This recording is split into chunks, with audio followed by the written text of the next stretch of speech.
Summer Garden is the oldest garden of St. Petersburg. It did not come out of nowhere. For the new summer residents, Peter I chose a regular Dutch garden of Swedish officer.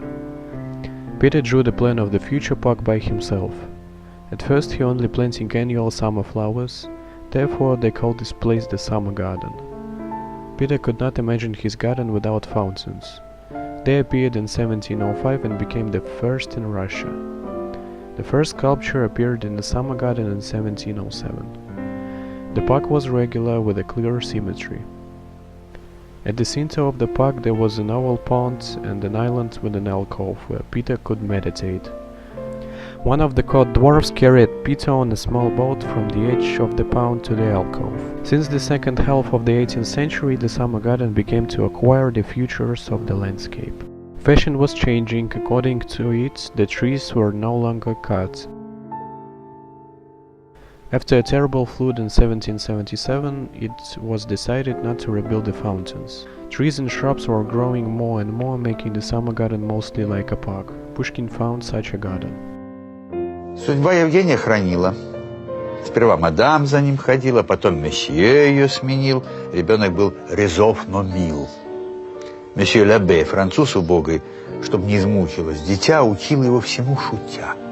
Не докучал моралью строгой. Слегка за шалости бранил и в летний сад гулять водил. In 1855, on private donations, the monument to Ivan Krylov, the famous Russian fabulist, was put in the garden.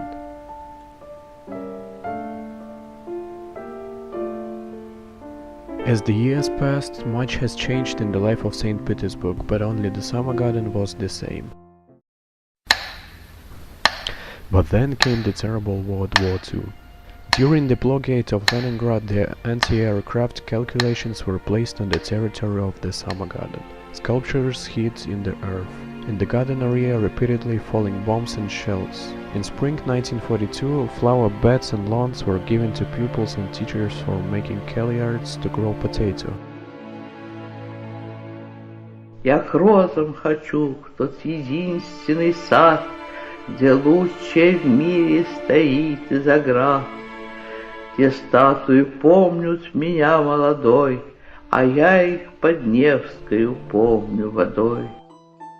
After the war, the Summer Garden was restored. Wild swans settled again at the Karp's Pond. The citizens of Leningrad and guests began to walk at the garden. The symphonic and brass bands were played at the garden's avenues, art exhibitions were arranged. But the tragedy occurred even at the peaceful time. In the 1970s, a significant number of busts and sculptures were destroyed by vandals in the Summer Garden. Original works of art were gradually replaced by copies. The last large-scale restoration of the garden ended in May 2012. The main idea was to return the garden to the regular park with geometrically correct layout and pronounced symmetry. Park looked so prior to Pushkin. The tradition of brass bands and walks was revived in the Summer Garden. Park began his new life.